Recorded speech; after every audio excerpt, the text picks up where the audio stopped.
चंचल मनोमम गति पत्ये मोक्षामि समय पाहु नृण मोषुत केवली भणिनम। जय बोलो देव शास्त्र गुरु की जय। आ रही आवाज सबको?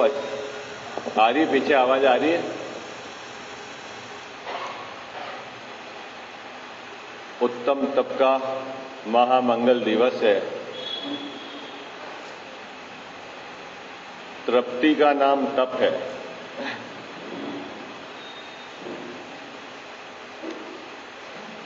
आनंदमयी स्वभाव के आश्रय से जो परिणति में आनंद आया उसका नाम तप है। इस मंगल दिवस पर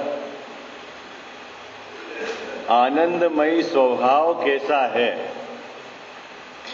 हमारा आनंदमयी स्वभाव कैसा है, उसकी चर्चा ग्रंथादिराज समय सार की 6वीं गाथा के आधार से अपन विचार करेंगे।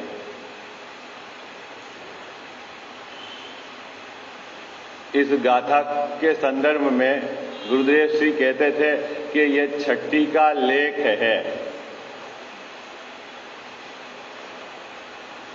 क्या होता है वह 6ठी का लेख? अन्य मत में जब बालक 6 दिन का हो जाता है तब क्या करते हैं अजित भैया? जब बालक के सिर के नीचे एक खाली कागज और एक पेन रखते हैं, विधाता आता है और फिर उसके भाग्य को लिखता है। क्या नीलेश भैया? विधाता आता है और उसके भाग्य को लिखता है अन्य मत में। अब 5 दिन बिना भाग्य से चला क्या है वो अभी कोई चर्चा नहीं है, मतलब ऐसी उनकी मान्यता है। आई बात समझ? और गुरुदेव जी कह रहे हैं कि समय सार की 6ठी गाथा, इसका जो विषय वस्तु भगवान आत्मा है, यदि तेरे समझ में आ गया और तेने अपने उपयोग को अपने स्वभाव के सन्मुख करके परिणति में यदि तेने रत्नत्रय प्रकट कर लिया तो तू अल्प काल में निश्चय से मोक्ष जाएगा। वो कागज तो 6ठे दिन रात में कोरा का कोरा रहता है, लेकिन समय सार की 6ठी गाथा का यदि विषय वस्तु तेरे समझ में आ गया तो निश्चय से तू अल्प काल में सिद्ध चक्र में सम्मिलित हो जाएगा। ये बात है। उस 6ठी गाथा की विषय वस्तु पर आज अपने को विचार करना है। निकालिए आप पेज नंबर 15।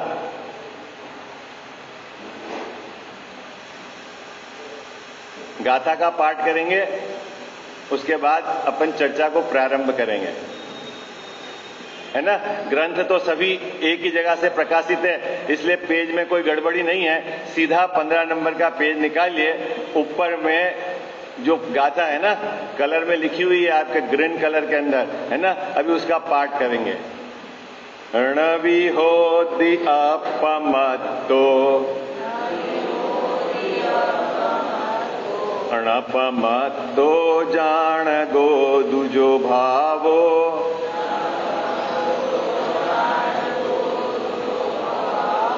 एवं भणन्ति शुद्धम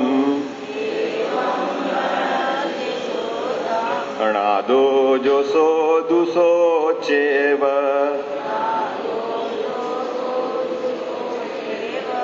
एक बार सभी साथ में पाठ करेंगे। णवी होती अपमत्तो णपमत्तो जान गो दुजो भावो एवं भणन्ति शुद्धम अणादो सो। हरिगीत बोले।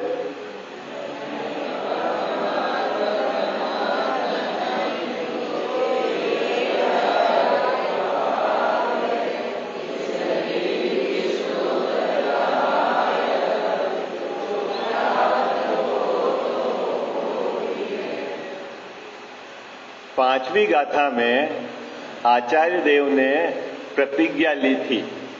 क्या प्रतिज्ञा ली थी? कि मैं अपने निज वैभव से एकत्व विभक्त आत्मा को दिखाऊंगा और शिष्य को, है ना, हम सबको सावधान भी किया था कि कहीं चूक जाऊं तो छल ग्रहण मत करना। कल अपन ने चर्चा की थी ना, आचार्य देव कैसे चूक जाएंगे, उनका ज्ञान का वैभव तो ऐसे जन्म हुआ है, कैसे चूक जाएंगे। तो कहा था ना, कहीं छंद अलंकार मात्रा में चूक जाए तो छल ग्रहण नहीं करना। और छल ग्रहण नहीं करने का क्या अर्थ निकाला था कल, जैसा आत्मानुभव नहीं किया। क्या बाबू जी, इस ग्रंथ में जो अपना त्रिकाली द्रव्य स्वभाव जिसकी चर्चा है, उसको लक्ष्य में लेकर यदि स्वसंवेदन प्रकट नहीं किया तो तूने छल ही ग्रहण किया। क्या बात, क्या नपेंद्र भाई साहब, बात पकड़ में आती है आपको, है ना? क्या जो भगवान आत्मा का स्वरूप इस ग्रंथ में मैं प्रतिपादित करने जा रहा हूं, अपने निज वैभव से बताने जा रहा हूं, उस स्वरूप को समझकर तूने यदि अपनी ज्ञान पर्याय को उस स्वभाव के सन्मुख रखकर स्वसंवेदन ज्ञान से सीधा ज्ञान स्वभाव को नहीं जाना, अनुभव नहीं किया, तो छल ही ग्रहण किया। ये ऊंची क्वालिटी का छल है, और बाकी छल उसकी चर्चा है।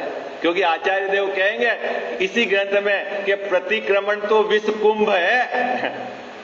और क्या कहेंगे? प्रतिक्रमण तो विष कुंभ है। तो फिर प्रतिक्रमण को छोड़ दे तो किसके आधार से छोड़े बाबू जी, किसके आधार से छोड़े?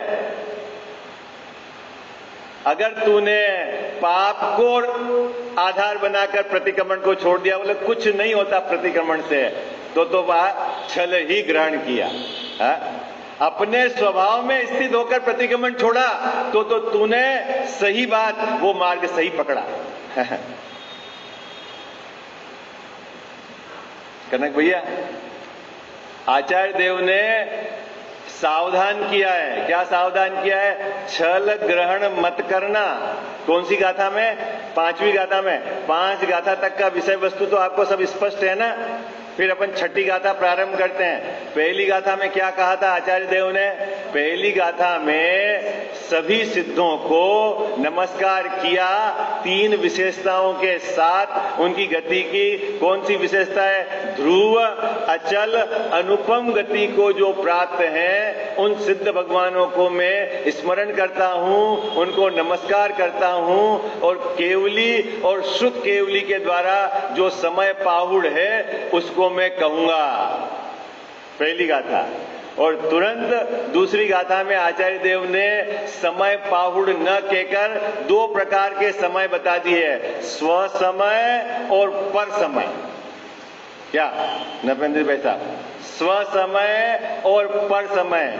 जो अपने दर्शन ज्ञान चारित्र में स्थित है वो तो है स्व समय, और जो कर्म पुद्गल प्रदेशों में स्थित है वो तो है पर समय। और तीसरी गाथा में कहा कि ये जो पर समय है ना, जीव को जो बंध है ना, ये बात जचती नहीं, ये विसंवाद करने वाली है, ये तो झगड़े की जड़ है, क्योंकि ये तो एकत्व अबंध स्वभाव ही सुंदर है। तीसरी गाथा में क्या कहा जैन साहब? क्या कहा? मेरा अबंध स्वभाव ही सुंदर है। ओहो। और तुरंत चौथी गाथा में कहा कि तूने काम भोग बंध की कथा तो अनंत बार सुनी है, तेरे परिचय में है और तू अनुभव में भी है, लेकिन एकत्व विभक्त आत्मा की बात तेने आज तक नहीं सुनी, न तो तेरे परिचय में है और न तेरे अनुभव में। चौथी गाथा में। 5वीं गाथा में कहा मैं निज वैभव से, वो जो तूने बात अनादि से नहीं सुनी है, ऐसी एकत्व विभक्त आत्मा की बात बतलाऊंगा। क्या करूंगा बाबूजी? इस गाथा के अंदर क्या, इस ग्रंथ में क्या कहेंगे? मैं अपने निज वैभव से क्या दिखलाऊंगा? एकत्व विभक्त आत्मा दिखलाऊंगा। जिसकी बात तूने अनादि से सुनी ही नहीं। लेकिन ध्यान रखना, सावधानी, तू स्वानुभव से प्रमाण करना, छल ग्रहण मत करना, सावधान कर दिया। कौन सी गाथा में? 5वीं गाथा में। तब शिष्य का प्रश्न, यहाँ आचार्य अमृतसर स्वामी ने इसकी है ना उत्थानिका लिखी ना, क्या लिखा? कोसो शुद्ध आत्मेति चेत। महाराज ये शुद्ध आत्मा कौन है, ये बतलाओ आपको। अब आपने जब इतनी बात बतला दी कि तूने अनादि से उस आत्मा की बात नहीं सुनी है और मैं अपने निज वैभव से उस आत्मा को दिखाऊंगा, तो तुरंत शिष्य ने बोला, महाराज वो शुद्ध आत्मा कैसा है बतलाओ।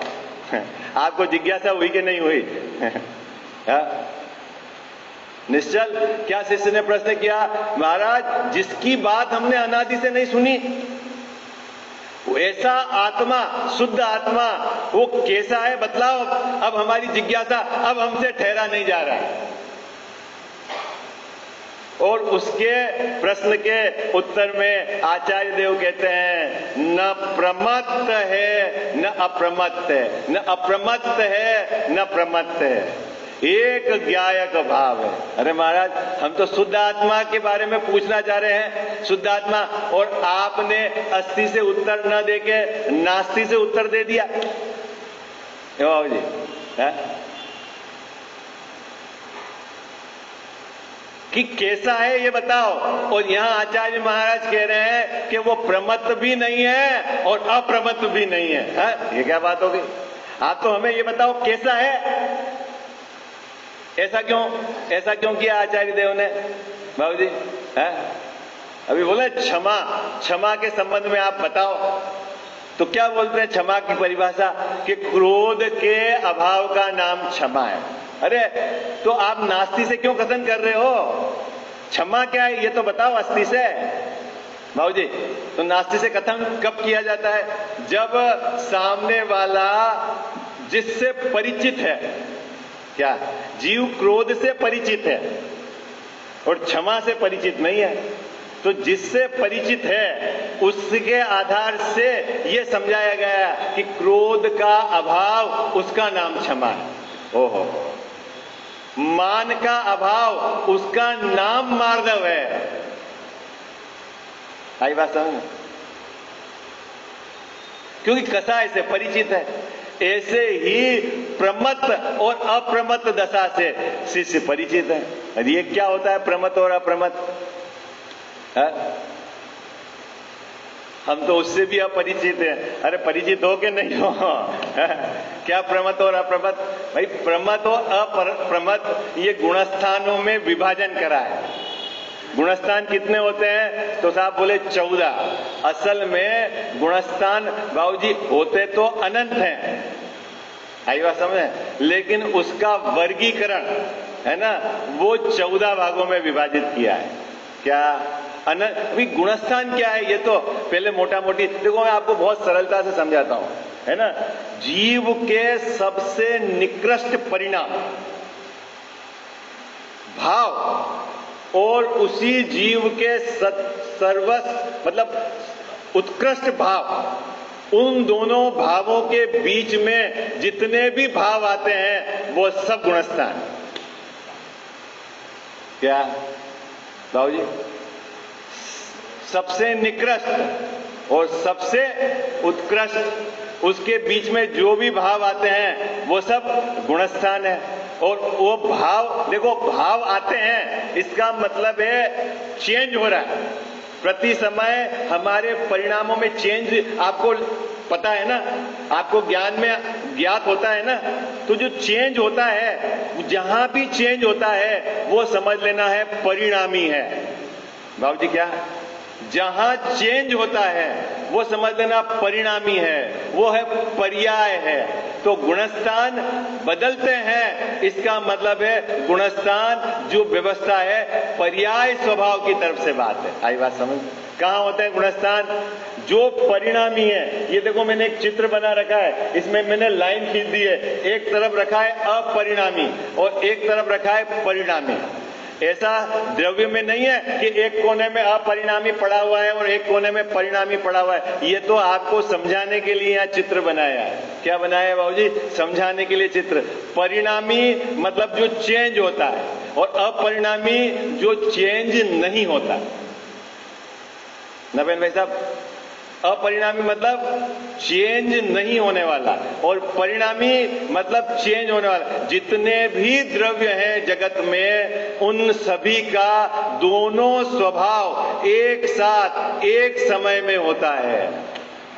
प्रत्येक द्रव्य प्रत्येक समय परिणमता भी है और उसी समय अपरिणामी भी रहता है। क्या बाबूजी? कायम रहकर चेंज होता है, ऐसा समझो। कौन भैया? कौन? जगत के जितने भी द्रव्य हैं, प्रत्येक द्रव्य क्या कायम रहकर चेंज होते हैं। चेंज भी होते हैं यदि आप पर्याय की अपेक्षा से देखें तो, और द्रव्य की अपेक्षा से देखें कायम होने की, तो वो का वो है। आई बात समझ में?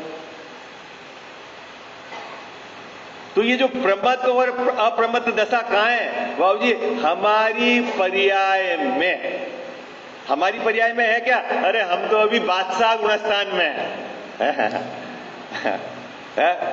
तो भाई बादशाह गुणस्थान कौन सा बाबूजी? नंबर 1। अब कोई भैया जो नए नए हो तो वो ऐसा यूं बोल रहे हैं। गुरुदेव श्री के समय की बात सुनाता हूं आपको। देखो क्या उनकी सभा में गुरुदेव श्री ने कहा कि 1 नंबर का गुणस्थान में है। तो सेठ लोग है ना, सेठ 24 घंटे तो उनको चलता है दिमाग में बाबूजी पैसा पैसा पैसा। तो क्या महाराज हम कहाँ 1 नंबर में हो सकते हैं? हम तो 24 घंटे पाप में लगे हुए हैं। 1 नंबर तो आपका ही होगा। क्या वो आ जाते हैं 10 लक्षण में भी नए नए, चलो इस स्वाध्याय सुनना है, तब इसको मालूम नहीं कि पहले नंबर का गुणस्थान किसका है और 14वां किसका है। वो तो यूं समझता है नंबर 1 मतलब सबसे बेस्ट है।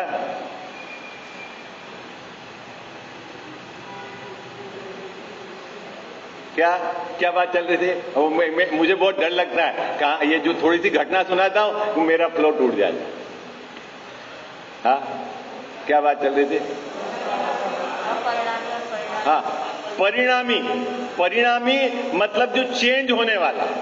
पर्याय में प्रति समय चेंज होता है और अपना द्रव्य स्वभाव कायम का कायम रहता है, वो कहलाता अपरिणामी, है ना। उसमें कोई चेंज नहीं। तो बोलते हैं ना अपन द्रव्य स्वभाव को लक्ष्य में रखे कि जो निगोद में सो ही मुझ में सो ही मोक्ष मजा।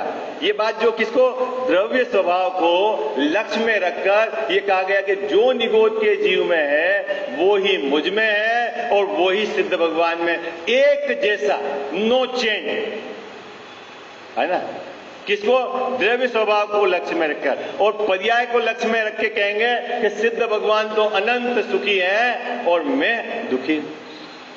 तो वो जो पर्याय पहले उनकी दुख की थी और वो अब सुख की हो गई, मतलब उसमें चेंज हो गया। यानी जहां चेंज हुआ मतलब वो परिणामी। आई बात समझ? तो जो 14 प्रकार के गुणस्थान है उनको मोह और योग के निमित्त से, मोह और योग के निमित्त से जीव के होने वाले जो तारतम्य में भाव है उनको विभाजन किया है 14 प्रकार से। मोटा मोटा भाव तो होते हैं नीचे से लेकर ऊपर तक अनंत, लेकिन उसमें मोटा मोटा वर्गीकरण 14 प्रकार का क्या, जिसको कहते हैं गुणस्थान। कहां देखकर गुणस्थान? यदि उसमें निमित्त पड़ता है मोह और योग का, ठीक है, और भाव जीव के पर्याय के अंदर है, तो आचार्य देव को दिखलाना तो है शुद्ध स्वभाव। और बात कहां से कहते हैं कि न तो अप्रमत्त है और न प्रमत्त है। कौन? एक ज्ञायक भाव। मेरा जो ज्ञायक भाव लिया, देखो नाम भी यहां अपरिणामी नहीं लिया आचार्य देव ने। अपरिणामी और ज्ञायक भाव में क्या अंतर है? अरे बोलो भाई, अपरिणामी और ज्ञायक भाव में क्या अंतर है? अपरिणामी तो पांचों द्रव्य में होता है ना, छहों द्रव्य में एक ऐसा स्वभाव है जो परिणमित नहीं होता है, लेकिन जिस द्रव्य में ज्ञान ज्ञान ज्ञान ज्ञान रहकर अपरिणामी रहे उसको ज्ञायक कहते हैं। जानना जानना जानना जानना, ऐसा जानने का स्वभाव जो त्रिकाल है उसको कहते हैं ज्ञायक। आई बात समझ में आई? अरे हाजी या नाजी, समझना है, ये छठी गाथा है, छठी का लेख है। क्या कहते हैं आचार्य देव कि अप्रमत भी नहीं हूं और प्रमत भी नहीं हूं। ये अप्रमत और प्रमत क्या है? देखो भाई, गुणस्थानों के जब आप वर्गीकरण करोगे नाम में, तो छठा गुणस्थान का नाम आएगा प्रमत विरत है प्रमत, अने प्रमाद के सहित अंत दीपक है। अंत दीपक है मतलब समझो आप कि उसके नीचे के सब गुणस्थान आ गए उसमें, 1 से लेकर 6 गुणस्थान तक जो वो दशा है वो क्या कहलाती बाबूजी? प्रमत। और अप्रमत पहले लगा हुआ दीपक है ना, वो मतलब 7वें गुणस्थान से लेकर 14वें गुणस्थान तक वो दशा कहलाती है अप्रमत। सरल है बात? हाजी या नाजी? क्या? तो महाराज आपने अप्रमत और प्रमत क्यों उठाया? आप ये वर्गीकरण तो 1 से 4 से और 4 से 14 भी कर सकते थे। भाई आपको तो बांटना ही था, तो ये आपने छठा 7वां गुणस्थान लेके क्यों बांटा नीलेश भैया? क्यों कि कुंद कुंद आचार्य प्रति समय क्या है, छठे 7वें गुणस्थान में झूलते थे। एक अंतर्मुहूर्त में इधर, एक अंतर्मुहूर्त में इधर, है ना? समझा? उनकी भूमिका कैसी थी बाबूजी? है छठे 7वें गुणस्थान में झूलने वाले। देखना बहुत सुंदर है इस गाथा का भाव, ये ना भाव पकड़ना पाओ। छठे 7वें गुणस्थान में झूलते थे और प्रत्येक अंतर्मुहूर्त में अपने स्वभाव का स्वसंवेदन, प्रचुर स्वसंवेदन करते थे। आई बात? क्या बात हो गई है? जब वो 7वें में जाते थे तो अपने प्रचार, अपने स्वभाव का प्रचुर स्वसंवेदन, वहां जब स्वसंवेदन होता है तो अपना एक ज्ञायक भाव उनके वेदन में आता है। वहां जब स्वसंवेदन होता है तो गुणस्थान आदि जो भाव है सब बाहर रह जाते हैं। ओ जब अनुभव में भगवान आत्मा आता है तो बाबूजी गुणस्थान वाले भाव सब बाहर रह जाते हैं, है ना? तो एक समय में तो वो अपने स्वभाव का क्या करते हैं? स्वसंवेदन, प्रत्यक्ष वेदन करते हैं। और अगले समय में जब छठे गुणस्थान में आते हैं और जब ज्ञान उधर जाता है तो वहां जो शुभराग की भूमिका है उसका ज्ञान होता है ना? दोनों बातें, बात पकड़ में आई? तो वो छठे 7वें गुणस्थान में झूलते हैं तो उनको ये पता है कि ये जो भाव हो रहे हैं, ये भाव जो चेंज हो रहे हैं, छठे 7वें गुणस्थान वाले भाव, ये भाव क्या है? पर्याय स्वभाव है, ये अनुभव में नहीं आते हैं। और जो अनुभव में आता है वो भगवान आत्मा है। तो वहां से बात उठाई उन्होंने कि जो प्रमत भी नहीं होता, जो अप्रमत भी नहीं होता, एक ज्ञायक भाव है। बात पकड़ में आ गई आप? बाबूजी कठिन तो नहीं हो गया? अरे फिर से बोलने की जरूरत तो नहीं है। कितने लोगों की समझ में आ गई? हाजी या नाजी? बस 2-4 मैंने कल बोला था कठिन हो तो भी समझना, नहीं समझो तो पार नहीं पड़ेगा। बहुत इसके संस्कार तो दृढ़ करके जाना कि मेरा स्वभाव कैसा है जिसके आश्रय से मेरी परिणति में धर्म प्रकट होगा। ये तो बिल्कुल दृढ़ संस्कार लेके जाना। जब भी बाबूजी तिजोरी में एफडी करा देते हैं, एफडी क्यों कराते हैं भैया? एफडी क्यों कराते हैं? एफडी में तो ब्याज मिलता है 5% और बाजार में तो मिल रहा है 12%। बाजार में क्यों नहीं देते हैं? बाबूजी क्यों नहीं देते हैं? अजीत भैया, जब चाहिए तब पैसा चाहिए मेरे को। आई बात समझ में? और सोना क्यों रखते हैं बाबूजी? आधी रात में बिकता है। हीरा नहीं रखते घर पे। आई बात समझ में? हीरा कहां? और मान लो गांव में है और हीरा रखे तो खरीदार कौन मिले? और सोने के खरीदार कीमती धातु में सोना है। क्यों? ऐसे ही ये जो अपना त्रिकाली ध्रुव स्वभाव है, उसके संबंध में अच्छे से विचार करके निर्णय करके धारणा में फिट कर लेना। काल लब्धि पकेगी तो वहीं से निकल जाएगा माल, और अपना जो ज्ञान पर्याय, जो दृष्टि का विषय, वो उसके सन्मुख हो जाएगा। प्रचुर स्वसंवेदन हो, अनुभूत से प्रशुद्ध, तेरी परिणति में रत्नत्रय प्रकट हो जाएगा। भाई आई बात समझ में? क्या बाबूजी? हाँ, इसलिए छठी का जो लेख है ये बिल्कुल, कैसा हूं मैं, कैसा हूं मैं? अप्रमत्त भी नहीं होता, प्रमत्त भी नहीं होता। अरे गुणस्थान आदि भावों में मैं नहीं जाता, मैं गुणस्थान आदि भावों से अत्यंत भिन्न हूं। हो। किस जीव की बात चल रही है? शुद्ध जीव की बात चल रही है, द्रव्य स्वभाव की बात चल रही है। आई बात समझ? कैसा अजित भैया, मैं कैसा हूं? मैं गुणस्थान आदि में नहीं आता। हाँ, जब अनुभव होता है तो गुणस्थान आदि जो भाव है वो अनुभव से बाहर ही रह जाते हैं। ओहो, तो मेरा स्वभाव कैसा है बाबूजी? है जो प्रमत्त भी नहीं है, अप्रमत्त भी नहीं है, एक ज्ञायक भाव।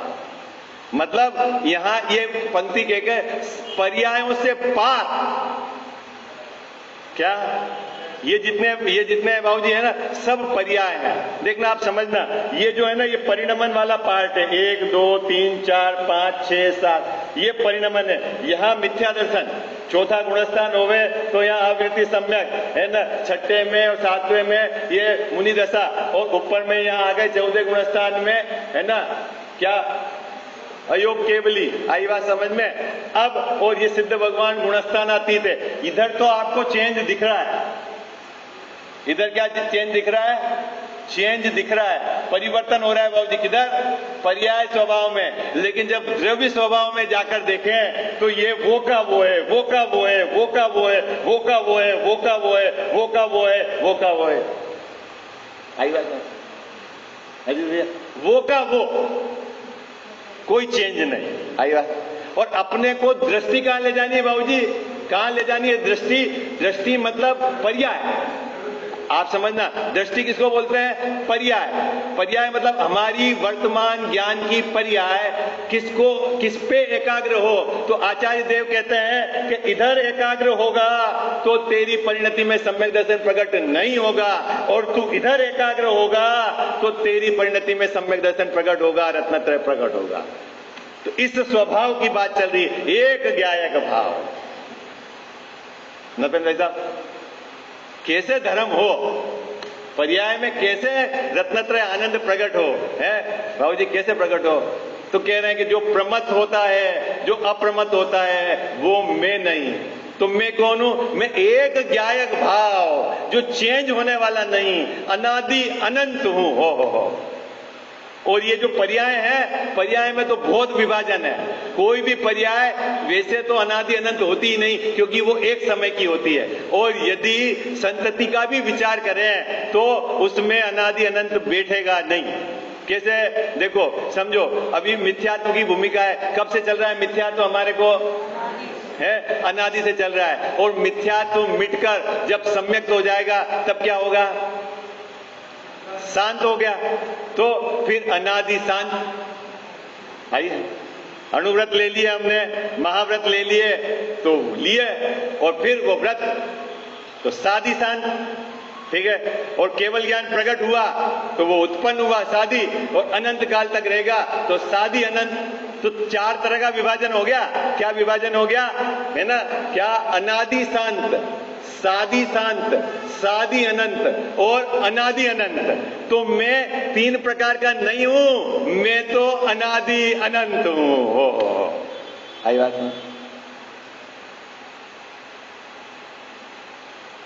कठिन तो नहीं लग रही? क्या बात चल रही है? हाँ जी, है ना जी, है।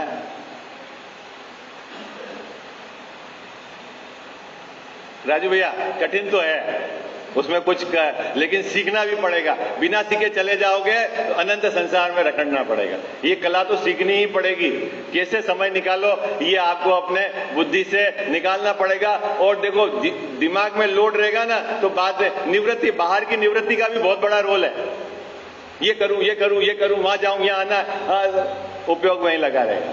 बिल्कुल वहां से हटो बुद्धिपूर्वक और फिर यहाँ आचार्य देव की बात, बिल्कुल उनके चरणों में बैठो, उनके हृदय में बैठो, क्या कहना चाह रहे हैं तब बात समझ में आएगी। नहीं मनुष्य भाव चला जाएगा, भाव भ्रमण हाथ में रह जाएगा।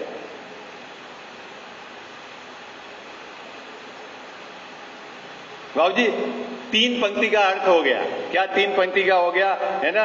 नहीं अप्रमत्त हूं, प्रमत्त नहीं, एक ज्ञायक भाव है। उसके आगे क्या लिखा है? इस रीति शुद्ध का है, इस कारण, इस रीति उसको शुद्ध कहने में आता है। अब ये क्या है? ये शुद्ध है कि शुद्ध कहने में आता है? ये बताओ आप। ज्ञायक भाव शुद्ध है कि शुद्ध कहने में आता है? लेकिन भैया क्या है, भले ज्ञायक भाव हमारा त्रिकाल शुद्ध पड़ा हुआ है, लेकिन आपने उसको शुद्ध रूप में प्राप्त नहीं किया पर्याय में, तो काई का लाभ है ना?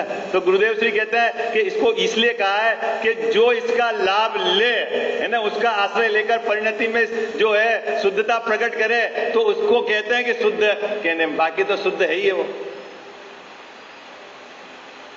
जो ज्ञात वो तो वही हो। क्या है? जो ज्ञात वो तो वही है। जो ज्ञात, अभी देखना ऊपर लिखा है ज्ञायक भाव। ज्ञायक भाव मतलब जानने वाला। जानने वाला तो जो पर पदार्थ अन्य ज्ञेयों को जानने के काल में और जो अपने को अपने स्वयं अनुभव के काल में जानने में आता है, वो दोनों एक है, वो का वही है। आई बात समझ? क्या कहना है? जो ज्ञात, ज्ञात मतलब पर प्रकाशन के समय और स्व प्रकाशन के समय, पर प्रकाशन के समय और स्व प्रकाशन के दोनों समय में वो तो वही है, उसमें कोई अंतर नहीं। आई बात समझ? कितने के समझ में आ गई बात? अरे बोलो भाई, नहीं समझ में आएगी, क्योंकि क्या पर प्रकाशन है, क्या स्व प्रकाशन है। आचार्य देव ने तो कह दिया वो ज्ञात वो तो वही है। अब इसका खुलासा आचार्य अमृतचंद स्वामी ने टीका में पूरा आचार्य देव के हृदय में बैठकर किया है। ठीक है, देखो अब आपको पूरी ऊपर की पंक्ति का भाव समझ में आएगा। अपन ने तो अभी सिर्फ हरि गीत है, उसमें एक साधारण सी चर्चा की है। आचार्य देव क्या कहते हैं टीका में, देखो है ना टीका आपके पास, निकाल लो सब।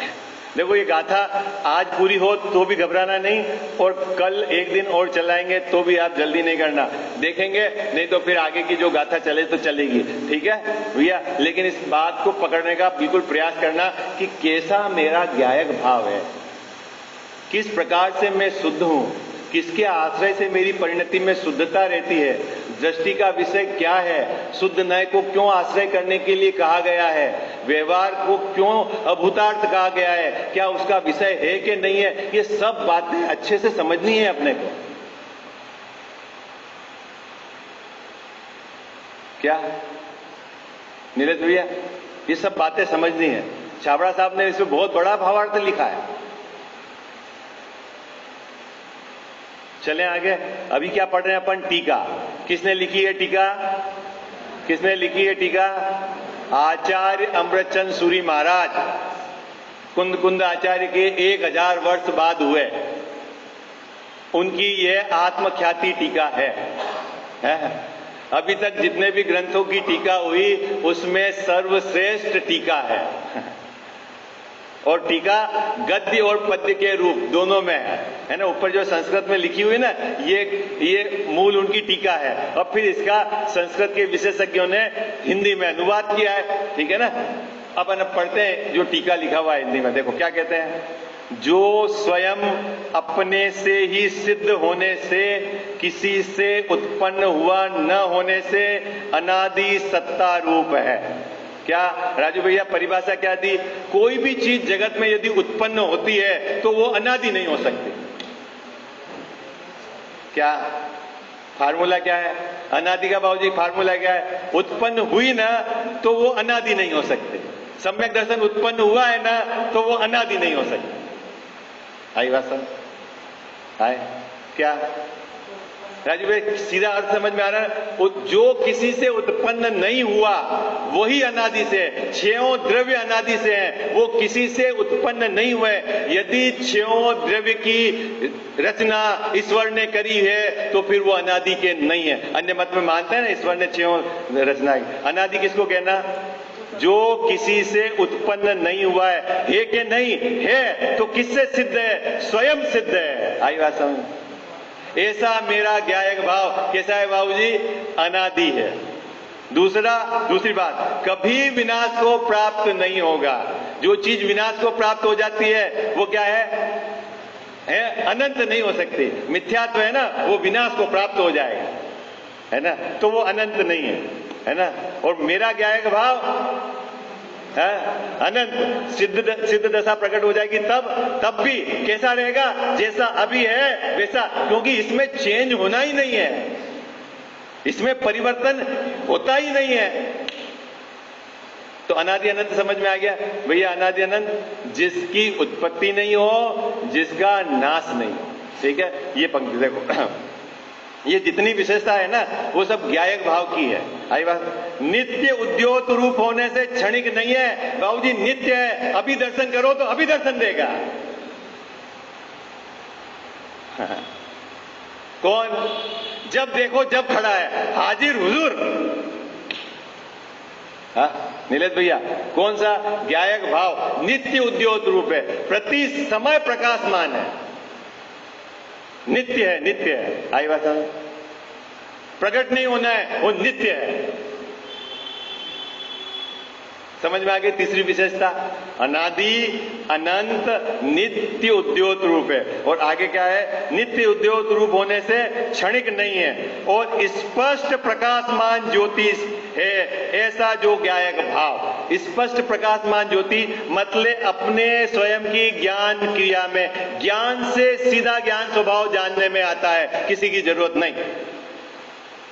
स्वयं अपने ज्ञान क्रिया से प्रकाशित है, स्पष्ट प्रकाशित है, किसी की सहायता की जरूरत नहीं, ग्रंथ लेने की जरूरत नहीं है ना, इंद्रिय की जरूरत नहीं, सीधा।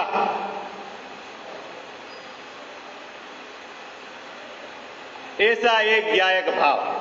चार विशेषता हो गई, अनादि अनंत नित्य है और स्पष्ट प्रकाश ज्योति, ऐसा एक ज्ञायक भाव। इतनी बात बाबूजी पहले ज्ञायक की तरफ से कहती, अब कहते हैं कि कर्म बंध की परूपणा से, उसको जो अनादि से बंध है ना, उस परूपणा से क्या हो रहा है उसका विचार करता है। देखो क्या कहते हैं। अब मैं है ना पूरी बात ये 5 पंक्ति पढ़ लेता हूं, फिर मैं आपको यहां भाव क्या है उसका समझाएंगे। क्या कहते हैं देखो,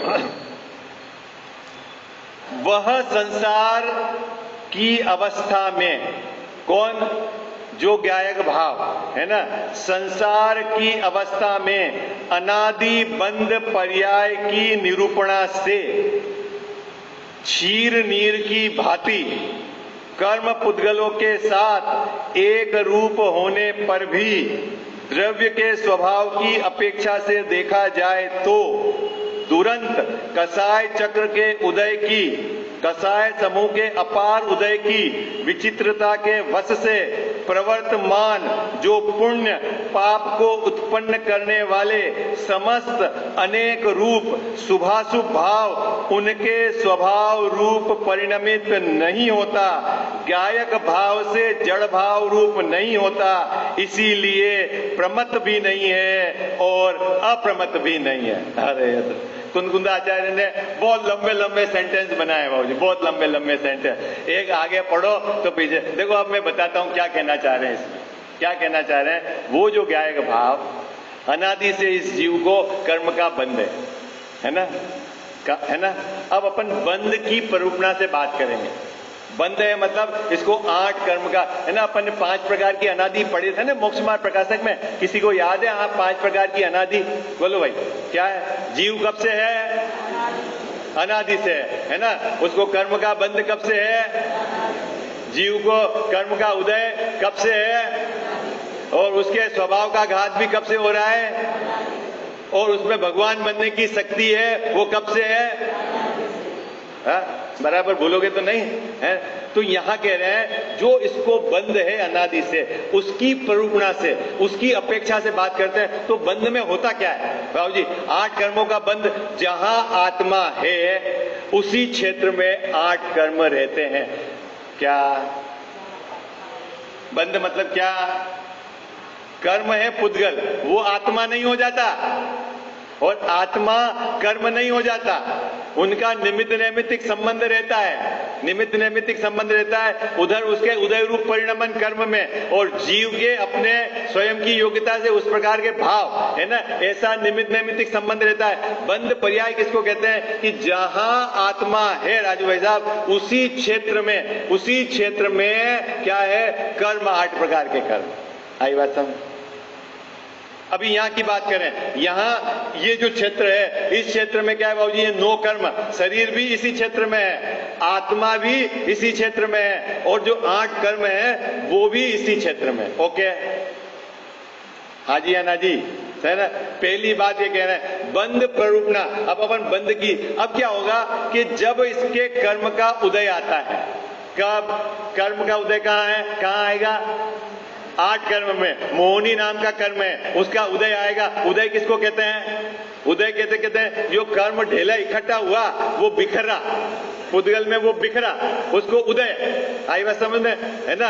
और उसके निमित्त से या कहो अभी निमित्त को भी अगर हल्का करना हो, जीव अपनी योग्यता से जो विकार रूप परिणमन करे क्या, तो वो उसका उदय, वो निमित्त और ये नैमित्तिक, ऐसे कर्म का उदय। ठीक है, तो ये बंध प्ररूपणा जो जीव के शुभ अशुभ भाव होते हैं, जो जीव के पाप पुण्य के भाव होते हैं, उसमें कर्म का निमित्त पड़ता है और जीव की पर्याय में ये शुभ अशुभ भाव होते हैं। ठीक है, ये जो प्ररूपणा की जाती है इसको कहते हैं बंध प्ररूपणा। बंध की अपेक्षा से कथन किया है। आई बात समझ? अभी मुद्दे वाली बात क्या है, आचार्य देव को ये समझाना है कि ये प्रमत्त भी नहीं है, अप्रमत्त भी नहीं है। तो आचार्य देव कह रहे हैं कि कर्म के निमित्त से जो जीव के विकारी भाव होते हैं, शुभ अशुभ भाव होते हैं, गुणस्थान आदि के भाव होते हैं, ये ज्ञायक भाव उस रूप भी परिणमित नहीं होने से प्रमत्त भी नहीं है और अप्रमत्त भी नहीं है। आई बात समझ में? ये ज्ञायक भाव जो हमारा द्रव्य स्वभाव है वह क्या है, शुभ रूप, अशुभ रूप, पाप रूप, पुण्य रूप, उस रूप परिणमित नहीं होता। आई बात समझ में? क्या अजित भैया बात पकड़े में आ रही है?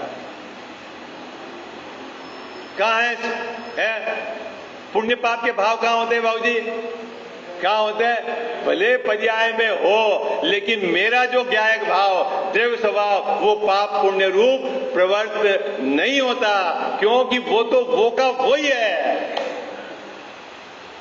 आई बात समझ?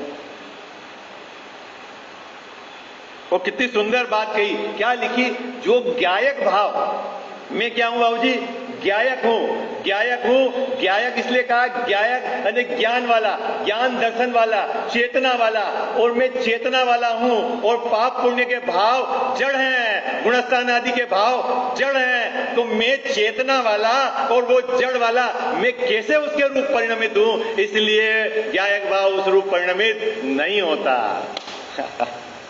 क्या गजब की बात है। किसकी चर्चा चल रही है बाबूजी, किसकी चर्चा चल रही है? विपिन भैया कठिन तो नहीं लग रहा? ऐसा मेरा स्वभाव है।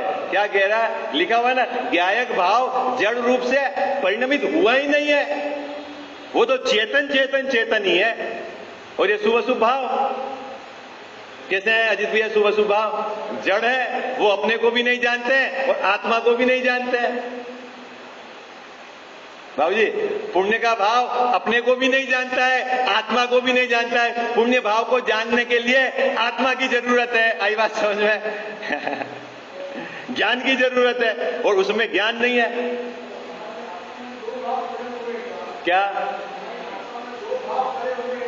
कौन से? हाँ ना, जड़ आत्मा कभी जड़ रूप नहीं होता। बहुत देखो सुंदर प्रश्न है बाबूजी का। अभी देखो ये फवारा चल रहा है, फवारा, आई बात समझ? फवारा आपने देखा है, म्यूजिकल फाउंटेन, ठीक है जैन साहब, और फिर चारों तरफ से लाइटिंग रहती है और वो पानी में लाइट चमकती है। ठीक है, ठीक है। अब वो लाइट पानी की है कि लाइट की है? अरे बोलो भाई, आपने देखा नहीं, रंग बिरंगा पानी दिखता है, अब नीचे पानी गिरता है तो पानी वैसा का वैसा ही है, और वहां रंग बिरंगा दिखता है, तो वो रंग पानी का है कि लाइट का है? अरे बोलो किसका है बाबूजी? है लाइट का ही है ना। पानी तो उस रंग रूप परिणमित हुआ कि नहीं हुआ? नहीं, पानी तो पानी है। किधर से? दैव स्वभाव से। आई बात समझ? पानी तो पानी है, नीचे देखो तो पानी है, ठीक है। तो वो रंग किसका है? लाइट का। तो ये जो शुभ अशुभ भाव है, दयादान पूजा व्रत के भाव है, ये किसका रंग है? ये तो पुद्गल का रंग है। दिखता कहां है? पानी में दिखता है। दिखता तो है इधर, लेकिन है किसका रंग? बात पकड़ में आई आपको? हाँ, पानी। अब वो द्रव्य स्वभाव के समीप जाकर देखें तो पानी कभी उस रूप हुआ ही नहीं। ओहो बाबूजी, बराबर है? बात पकड़ में आ रही है? बराबर। हाँ, क्या गजब की बात की। आज इसीलिए शुद्ध है। यदि उस रूप हो जाता तो शुद्ध काहे का? आई बात? शुद्ध है, इसीलिए शुद्ध कहा है। आई बात समझ? बात पकड़ में आई भैया?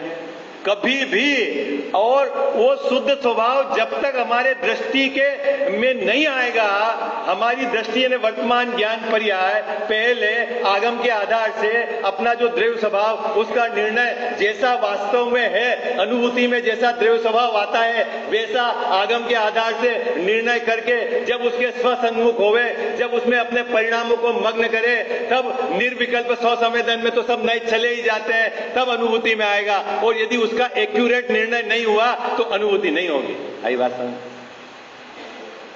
और जब तक अनुभूति नहीं होगी तो अनुभूति प्रसूत है अपने जो रत्नत्रय, सम्यक दर्शन ज्ञान चारित्र अनुभूति प्रसूत है। अनुभूति के काल में पैदा होते हैं। अनुभूति का नाम सम्यक दर्शन नहीं है, लेकिन अनुभूति प्रसूत है। आई बात समझ?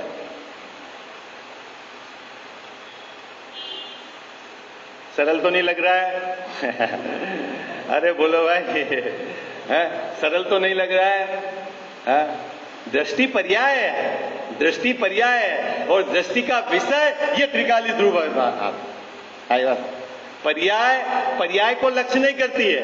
पर्याय का विषय पर्याय नहीं बनता है। पर्याय का विषय वो जो अपना त्रिकाली ध्रुव भगवान बनता है, उसमें अपनापन करती है कि ये ही मैं हूं। पर्याय हुकार बढ़ती है कि मैं अनादि अनंत हूं, वो पर्याय अमर हो जाती है। आई बात समझ? ये तो वो एक समय की बाबूजी, ये तो वो एक समय की, लेकिन हुकार कैसे बढ़ती है? मैं अनादि अनंत हूं। किसको देखकर बाबूजी? अपना जो त्रिकाली स्वभाव, उसमें अपनापन स्थिर। तो वो पर्याय भी फिर ऐसी पर्याय होगी कि एक जैसी एक जैसी एक जैसी है। वो तो एक समय की है। अब देखना जोर जोर अपने स्वभाव का जोर। हाजी अनाजी कितने को समझ में आ गई? नहीं समझ में आया तो घबराना नहीं, समझना यही है धर्म के नाम पर। यही है असली पुरुषार्थ। क्यों कि जिस धर्मी का जिसको खबर नहीं तो धर्म कैसे प्रकट होगा बाबूजी? जिसके आश्रय से धर्म प्रकट होगा उसका तो अपने को खबर करना है। क्या गजब का उपकार है इस पंचम काल में बाबूजी गुरुदेव श्री का, कि अगर वो ये बात समयसार तो था दिगंबरों के पास, नहीं था क्या? था तो सही, लेकिन समय सार में किसकी बात है वो बात नहीं थी। आई बात समझ? था तो सही, पूजन तो होती थी, वो जिनवाणी के बोल के अर्घ भी चढ़ाया जाता था, लेकिन इस समय सार से भगवान आत्मा कैसा है उसको निकाल के उन्होंने रख दिया। आई बात समझ? महावर्तमान में उपकार है उनका भाई। कौन समझे प्रमाण का द्रव्य, कौन समझे दृष्टि का विषय, कौन समझता है क्या बोलते हैं निश्चय एकांत, कौन समझता है सम्यक एकांत, कौन समझता है सम्यक अनेकांत। क्या बात गजब है बाबूजी। 5वीं क्लास पढ़े हुए हैं, पूर्व के संस्कार का जोड़ देखो कि उन्होंने इस समय सार, अपन तो MA PhD करे हुए हैं, अभी तक वो बार बार के भाव नहीं निकलते, उन्होंने भाव निकाल दिए। भाव निकाल दिए। जगत को दे दी जग की निधि है। मां उपकार है भाई। अब देखो महिमा किसको आएगी बाबूजी? जो इस ग्रंथ को पढ़ेगा। और देखना अपन ने वो बोला था ना, विरुद्ध और अविरुद्ध भाव को बनाए रखकर वो विश्व का उपकार करते हैं। अच्छे अच्छे के पसीने छूट गए इसका अर्थ निकालने में। किसको बोलते हैं विरुद्ध और किसको बोलते हैं अविरुद्ध भाव? वो कैसे विश्व का उपकार करते हैं, अपन पढ़ के आए ना, आपको बताया था, कितने को याद है? हाँ, ऐसे आप समझदार में जब गहराई से अभ्यास करोगे तब आपको पता चलेगा कि गुरुदेव श्री ने कैसा आचार्यों के हृदय में बैठकर बात निकाली है, तब उनकी महिमा आएगी। बाकी तो यूं यूं महिमा नहीं आएगी। क्या उन्होंने काम किया, गजब का काम किया। हाँ, बात पूरी नहीं हुई है, गाथा तो अपन कल भी चलाएंगे, ठीक है। अभी तो ये बात हुई क्या है कि ये ज्ञायक भाव प्रमत्त भी नहीं होता, अप्रमत्त भी नहीं होता। बंध निरूपणा से, इस जीव के बंध निरूपणा से, जो अनादि से कर्म बंध है, उसके उदय में जो इसके शुभ अशुभ भाव, गुणस्थान आदि के भाव जो होते हैं, ये ज्ञायक भाव कभी भी उस रूप परिणमित नहीं होने से वह प्रमत्त भी नहीं होता और अप्रमत्त भी नहीं होता। ये बात पहले पैराग्राफ में कही। अब प्रश्न यह है साहब कि आपने ज्ञायक शब्द इसलिए लिया, आचार्य जी ने, ज्ञायक मतलब जानता तो है ना। अब जब ये परद्रव्य को जानता है, शुभ अशुभ भाव को जानता है, तो जानने में अशुद्धि तो आई ना, जानने में अशुद्धि तो आई ना। ऐसा यदि शिष्य का प्रश्न है तो अब अगली जो लिखा हुआ है कि वो कहते हैं कि वो जानने के काल में भी भले ही वह स्वरूप पर का प्रकाशन करे या स्व का प्रकाशन करे, उसमें अशुद्धि नहीं होती। उस बात को स्पष्ट करने के लिए आचार्य देव यहाँ उदाहरण देते हैं। क्या बात समझाएंगे बाबूजी, क्या बात है? पहले तो अप्रमत्त और प्रमत्त नहीं होता, ये बात हो गई। अब ये जानता तो है ना, किसको जानता है? राग को भी जानता है। राग को नहीं जानता, ज्ञान तो राग को जानता है ना। और जब ज्ञान राग को जानता है तो फिर उसमें अशुद्धि हुई कि नहीं हुई? हाँ, अरे बोलो भाई, ये परद्रव्य को जानता तो है, लेकिन उसमें अशुद्धि हुई कि नहीं हुई? तो अब उस बात को यहाँ पर आचार्य देव स्पष्ट करेंगे कि वो पर प्रकाशन के काल में, स्व प्रकाशन के काल में उसमें अशुद्धि नहीं होती। ये तो वो का वो रहता है। उस बात को इस पैराग्राफ में स्पष्ट किया है, उसकी चर्चा अपन कल करेंगे। देखो, जिनवाणी स्तुति तो अभी बोलेंगे अपन। सहजानंद ऋतु भाभी जी का भाव था कल, बोले मैं जो समझी 2 प्रश्न पूछूंगी तो मेरे तरफ से पारितोषिक दूंगी कि सभा कितना समझ में आया। अब दोनों टेस्ट हो जाएंगे, ऋतु भाभी जी को कितना समझ में आया और सभा को कितना समझ में है ना, दोनों बात, ठीक है। उनको ये माइक देते हैं, वो भी उनकी तरफ से जो प्रश्न है पूछेंगे। 2 प्रश्न है, उनका इनाम भी वो आपको उनकी तरफ से भेंट करें, ठीक। उसके बाद जिनवाणी स्तुति।